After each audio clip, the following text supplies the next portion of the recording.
चंद्रशेखर रावण की, जिसने अपने समाज के हित के लिए अमेरिका जैसे देश में पढ़ने का सपना त्याग दिया। आज कहानी एक ऐसे युवा नेता की जो कि दलितों के हितों के लिए सियासत में आने का फैसला लिया।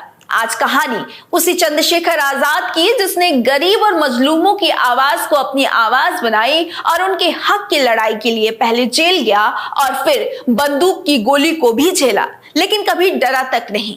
जी हां, नाम है चंद्रशेखर आजाद उर्फ चंद्रशेखर आजाद रावण, जिसे अब उत्तर प्रदेश की सियासत में भविष्य की राजनीति का तीसरा बड़ा चेहरा कहा जा रहा है।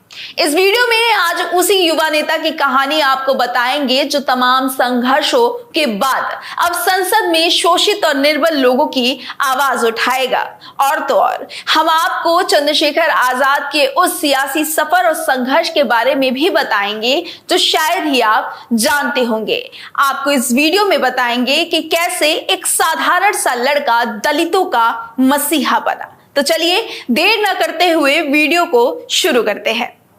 दोस्तों, आज चंद्रशेखर रावण किसी परिचय के मोहताज नहीं है। जिस तरीके से नगीना से चंद्रशेखर रावण को 1 लाख से भी ज्यादा वोटों के अंतर से जीत मिली है, इसे देखते हुए यह कहना गलत नहीं होगा कि वह दिन दूर नहीं जब संसद में चंद्रशेखर रावण की आवाज दलितों के हितों के लिए गूंजेगी।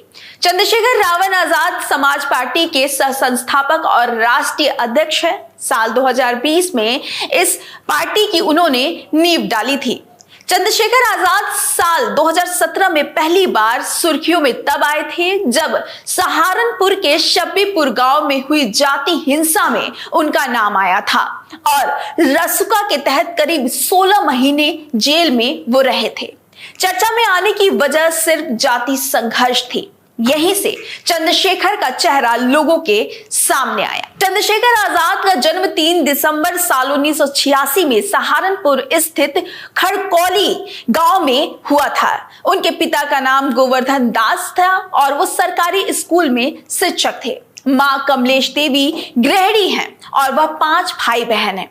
चंद्रशेखर आजाद ने देहरादून से लॉ की पढ़ाई की है। आगे की पढ़ाई के लिए वह अमेरिका जाना चाह रहे थे, मगर वह नहीं जा पाए क्योंकि उनकी किस्मत को कुछ और ही मंजूर था।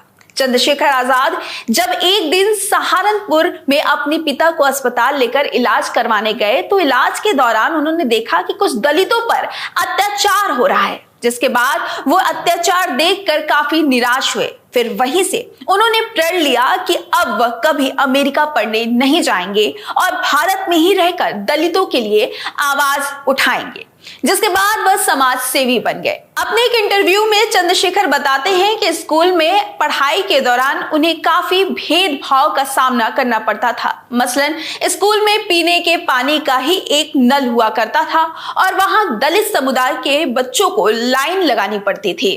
और कभी कभी ऐसा होता था, चंद्रशेखर ने बताया कि कई बार ऊंची जाति से ताल्लुक रखने वाले बच्चे हमारी पिटाई कर दिया करते थे। जब प्रिंसिपल या टीचर से इसकी शिकायत करते थे तो वे उल्टा हमें ही डांटने लगते थे। और तो और चंद्रशेखर आजाद ने अपने एक इंटरव्यू में यह भी बताया कि मेरे पिता को कैंसर हो गया था।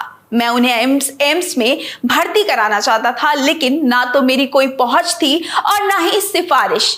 मैं बहुत भाग दौड़ की, लेकिन चाहकर भी अपने पिता को एम्स में एडमिट नहीं करा पाया। 11 जनवरी 2013 को देहरादून में उन्होंने मेरे हाथों में दम तोड़ दिया था। आज तक उस घटना को मैं भूल नहीं पाया हूं। ऐसी तमाम घटनाएं हैं जो कि मुझे अंदर से मजबूत बनाती गई और अपने हक के लिए लड़ना सिखाया। आपको बता दें कि साल 2015 में पहली बार चंद्रशेखर आजाद विवादों में घिरे थे। विवाद में घिरने का यह कारण था कि उन्होंने अपने मूल स्थान पर एक बोर्ड लगाया था जिसमें धड़काली वेलकम यू द ग्रेट चमार्स लिखा था। इस कदम ने गांव में दलितों और ठाकुर के बीच तनाव पैदा कर दिया था और यही कारण था कि चंद्रशेखर सोशल मीडिया के जरिए उस वक्त दलितों का एक चेहरा बनकर उभरे थे। फिलहाल चंद्रशेखर अब नगीना से सांसद चुन लिए गए हैं और जल्द ही संसद में दलितों के तमाम मुद्दों पर चर्चा भी करते दिखेंगे। लेकिन हैरान करने वाली बात यह है कि चंद्रशेखर ने अभी किसी भी दल को समर्थन करने का फैसला नहीं किया है। इसीलिए अब अटकलों का बाजार भी गर्म हो गया है। कुछ लोगों का दावा है कि चंद्रशेखर इंडिया गठबंधन के साथ संसद में विपक्ष में बैठकर सरकार को घेरने का काम करेंगे, तो वहीं कुछ लोगों का यह भी कह रहे हैं कि चंद्रशेखर एनडीए को बाहर से अपनी शर्तों पर समर्थन देकर अपने क्षेत्र और समाज के लिए अधिक योजनाओं की मांग भी कर सकते हैं।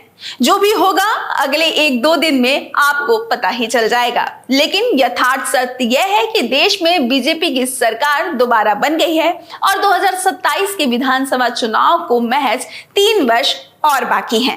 और आपको याद होगा कि 2022 की विधानसभा चुनाव में समाजवादी पार्टी ने चंद्रशेखर आजाद को 4 विधानसभा सीट भी नहीं दी थी। अब देखना यही है कि 2024 में बड़ी सफलता के बाद चंद्रशेखर 2027 के लिए क्या सोचते हैं और उत्तर प्रदेश में किसके साथ जाते हैं और कितनी विधानसभा सीटों की दावेदारी करते हैं। फिलहाल आपका इस वीडियो पर क्या कहना है, आप मुझे कमेंट कर बताइएगा। मेरा नाम शिखा है और आप मीडिया लेड नेटवर्क देख रहे हैं। अपना ख्याल रखिएगा। बहुत बहुत धन्यवाद।